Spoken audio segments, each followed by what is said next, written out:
ازيكم يا ابطال؟ افهمها صح. ودي بداية الجزء الثاني من حل تمارين 4 على قوانين الجذور التربيعية والتكعيبية. لو لسه ما شفتش الجزء الاول هتلاقوه على القناة. علشان يوصلك كل جديد اشتركوا في القناة وفعلوا الجرس وكملوا معايا الفيديو للاخر علشان تفهموا التمرين كويس وتثبت المعلومة معاكم 100%. هنبدأ من اول الجزء الثالث. السؤال الاول بيقول لي 2 جذر الخمسة. عايزين طبعا نبسط ديت لابسط صورة. 2 جذر الخمسة دي كده متبسطة فهنسيبها زي ما هي، وبعد كده زائد الأربعة هنسيبها زي ما هي. جذر العشرين ديت كام في كام؟ 5 في الأربعة. 5 في 4 ب20. ناقص الخمسة هتبقى زي ما هي ولا ايه؟ لا، هندخل الخمسة جوه الجذر التربيعي. هتدخل 5؟ لا طبعا هتدخل جذر 25. يبقى هتبقى خمس في 25. يبقى عندنا الاتنين جذر الخمسة هتبقى زي ما هو، زائد عندنا جذر الخمسة ليها حاجة؟ لا، هتبقى زي ما هي، ولكن جذر الأربعة ب2 فهتبقى 2 في الأربعة اللي بره ب8 جذر الخمسة. ناقص جذر خمس في 25 ب5 تبقى جذر الخمسة. نحسب بقى 2 زائد 8 وطبعا هنا بيبقى فيه 1 ناقص 1 ب9 جذر الخمسة. سؤال رقم 2 الجذر التكعيبي لل1 على 4. الاتنين ديت لما نيجي ندخلها جوه ما تقوليش 4 بقى، دي الجذر التكعيبي، يعني لما تدخل ب8. يبقى عندنا الجذر التكعيبي للربع في 8 زائد الجذر التكعيبي لل16. 16 كام في كام؟ 2 في 8 شطار.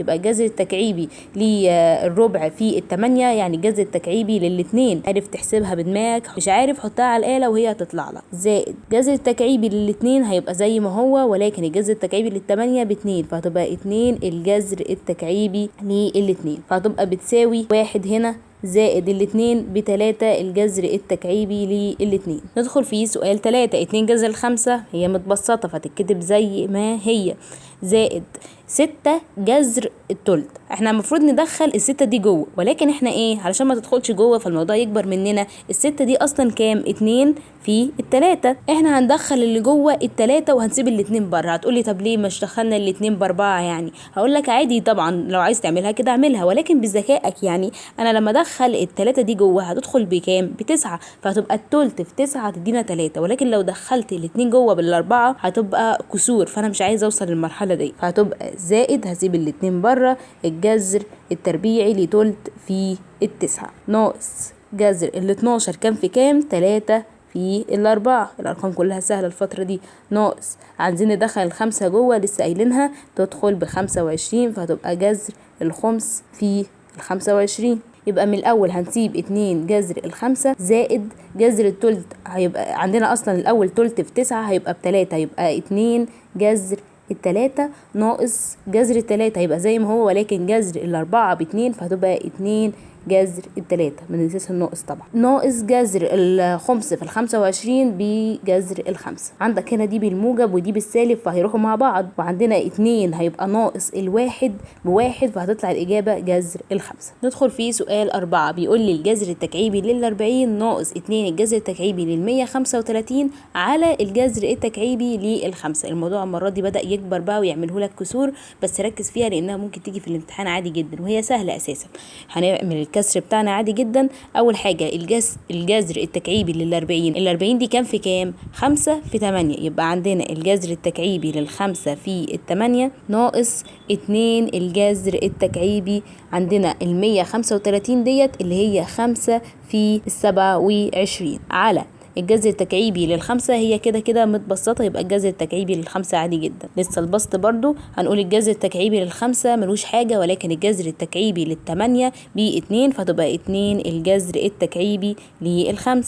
حلو. ناقص حل معايا وركز كده. 2 الجذر التكعيبي لل5 هيفضل زي ما هو، ولكن الجذر التكعيبي لل27 ب6. شاطر. لا مش ب6 ب3، يبقى 3 في 2 ب6، يبقى 6 جذر التكعيبي لل5 على الجذر التكعيبي لل5. 2 ناقص ال6 بكام؟ بسالب 4 جذر التكعيبي لل5 على الجذر التكعيبي لل5. يبقى الجذر التكعيبي لل5 هيروح مع الجذر التكعيبي لل5 فتطلع الإجابة سالب 4. ندخل في السؤال رقم 5. هنحط الكسر زي ما هو، ال3 زي ما هي، الكسر التكعيبي. عندنا ال32 دي كام في كام؟ 4 في 8. جميل. بعد كده ناقص 3 الجذر التكعيبي لل4، ده مش ليه اختصار، ده ابسط حاجة اصلا.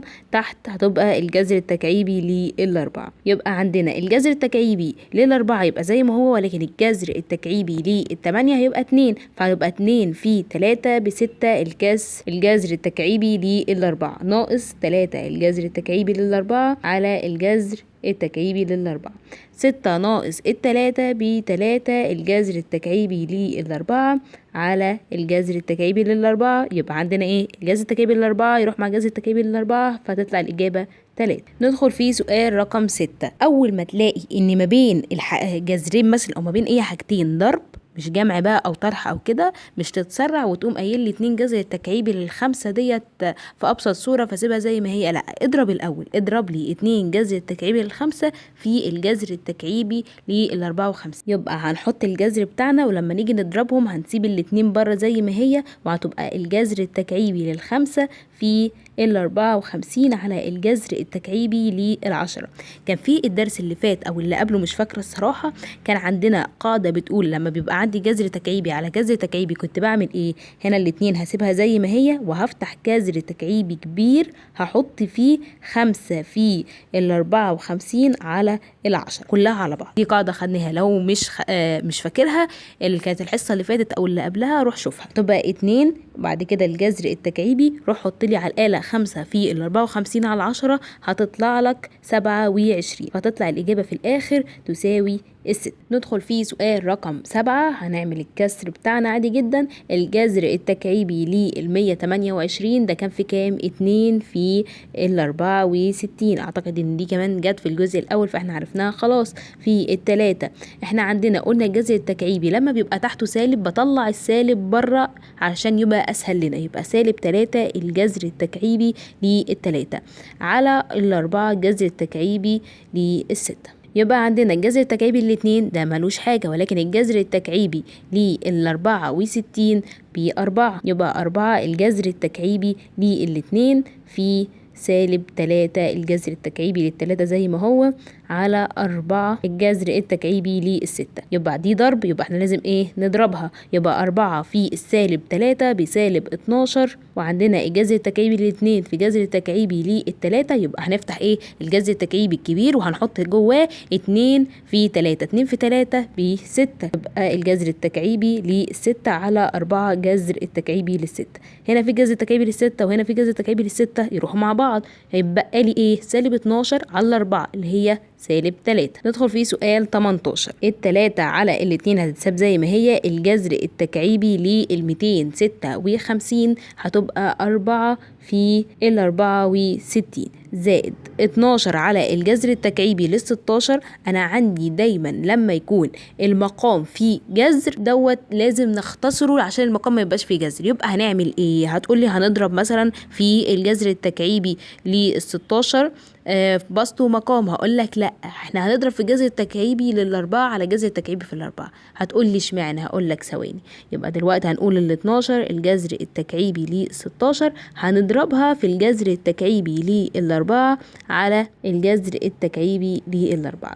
عشان يا باشا لما اجي اقول لك دلوقتي الجذر التكعيبي لل16 في الجذر التكعيبي لل4 هتطلع لي الجذر التكعيبي لل64. هينفع تطلع لي ناتج اللي هو 4، ولكن لو ضربنا دلوقتي الجذر التكعيبي في 16 في الجذر التكعيبي 16 الموضوع هيكبر منك جامد. يبقى نكمل زائد الجذر التكعيبي لل32. 32 دي هتبقى كام في كام؟ 4 في 8. يبقى بقى نبدأ من الأول خالص. يبقى عندنا ال3 على ال2 هتبقى زي ما هي، والجذر التكعيبي لل4 هيبقى زي ما هو، لكن الجذر التكعيبي لل64 هيبقى 4. يبقى هتضرب في 4 الجذر التكعيبي لل4 زائد 12 في الجذر التكعيبي لل4، وبعد كده الجذر التكعيبي لل16 في الجذر التكعيبي لل4 بجذر التكعيبي لل64.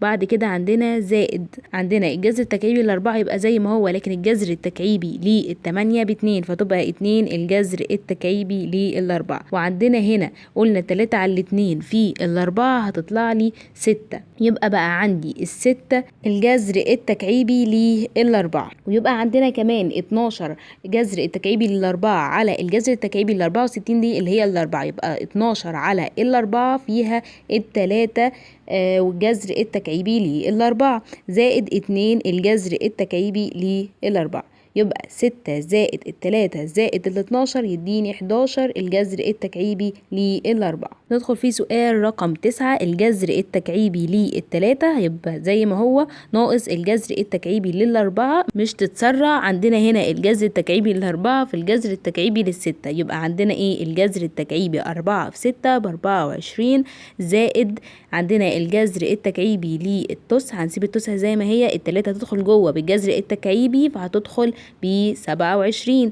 جميل. يبقى عندنا الجذر التكعيبي للتلاتة هيبقى زي ما هو، الجذر التكعيبي لل24 يبقى هتبقى دي ناقص معلش، يبقى عندنا الجذر التكعيبي لل24 دي كام في كام؟ 3 في 8 زائد الجذر التكعيبي التسع في 27 بجذر التكعيبي للتلاتة، يبقى عندنا لا لسه كمان هنقول الجذر التكعيبي للتلاتة ناقص الجذر التكعيبي للتلاتة زي ما هو، لكن الجذر التكعيبي للتمانية تبقى 2 الجذر التكعيبي للتلاتة زائد الجذر التكعيبي للتلاتة، يبقى هنا 1 ناقص 2 زائد 1 بصفر، يبقى الإجابة كلها طلعت صفر. ندخل بقى في الجزء الرابع. أول سؤال 7 على 3 هنسيبها زي ما هي، جذر ال18 ديت كام في كام؟ 2 في 9 زائد الجذر التكعيبي لل54 اللي هي 2 في 27 ناقص 2 جذر 2 زي ما هي زائد الجذر التكعيبي لل16 اللي هو 2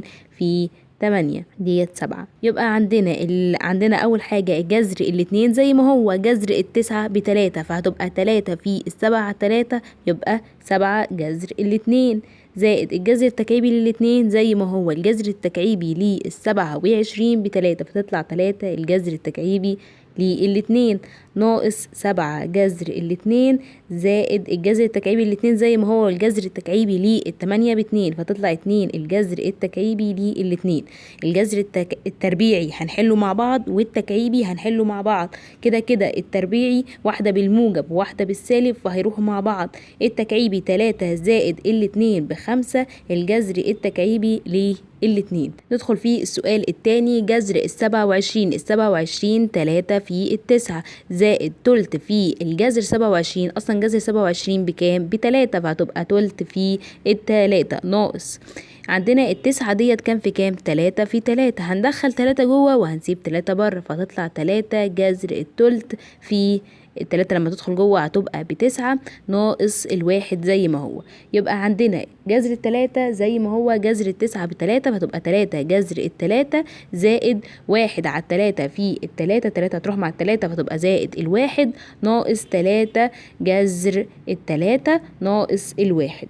حط يا باشا على الآلة هتطلع الإجابة بتقول لك صفر. ندخل في سؤال رقم 3. الجذر التكعيبي تحته سالب بطلع السالب بره، الجذر التكعيبي ال16 هتبقى كام في كام؟ 2 في 8 زائد، انا لسه جايين لك نفس الفكرة ديت وقلت لك احنا مش بنفضل ان المقام يبقى تحته جذر، تمام. لو عندنا بقى الجذر التكعيبي قصدي التربيعي دايما اقوم قايله ايه؟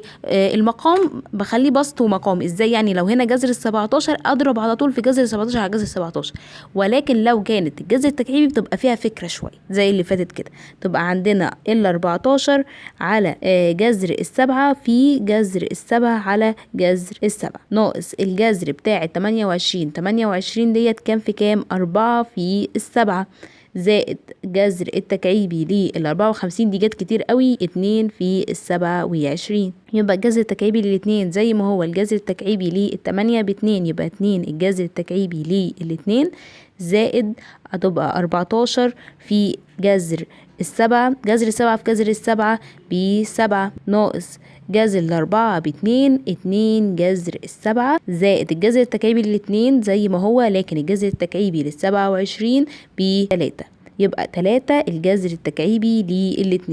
يبقى بقى عندنا -2 الجذر التكعيبي لل2 زائد ال14 على ال7 فيها ال2 جذر ال7 ناقص 2 جذر ال7 زائد، هنكمل هنا، زائد ال3 الجذر التكعيبي لل2. يبقى عندنا دي بالموجب ودي بالسالب هيروحوا مع بعض، سالب 2 زائد ال3 بالواحد، يبقى الإجابة بتساوي الجذر التكعيبي لل2. ندخل في سؤال رقم 4. جذر ال18 يعني جذر 2 في ال9 زائد الجذر التكعيبي لل54، يبقى جذر التكعيبي لل2 في ال27، يعني قررت كتير اوفر، ناقص عندنا جذر تربيعي على جذر تربيعي. كنا بنعمل ايه؟ بناخد جذر تربيعي كبير ونقول 216 على ال12 اللي هي هتطلع بتساوي 18 ناقص الجذر التكعيبي لل16، ال16 2 في 8، يبقى جذر الاتنين زي ما هو جذر التسعة ب3، يبقى 3 جذر الاتنين زائد الجذر التكعيبي للاتنين زي ما هو جذر التكعيبي لل27 ب3 ناقص جذر ال18. تعالى نعملها هنا، جذر ال18 دي هتبقى كام في كام؟ 2 في 9، فهتبقى جذر الاتنين زي ما هو جذر التسعة ب3، تبقى 3 جذر الاتنين ناقص الجذر التكعيبي لل3 زي ما هو جذر التكعيبي لل8 ب2، فتطلع 2 الجذر التكعيبي لل2. دي بالموجب دي بالسالب يروحوا مع بعض، وعندنا 3 ناقص ال2 ب1، فتطلع الإجابة الجذر التكعيبي لل2 زي اللي فاتت. وبكده نكون خلصنا الجزء الثاني من حل تمارين 4 على درس القوانين والجذور التربيعية والتكعيبية. استنونا في الجزء الثالث إن شاء الله، ولو استفدتوا ما تنسوش تشتركوا في القناة وتكتبوا تعليق يشجعنا، ومع السلامة.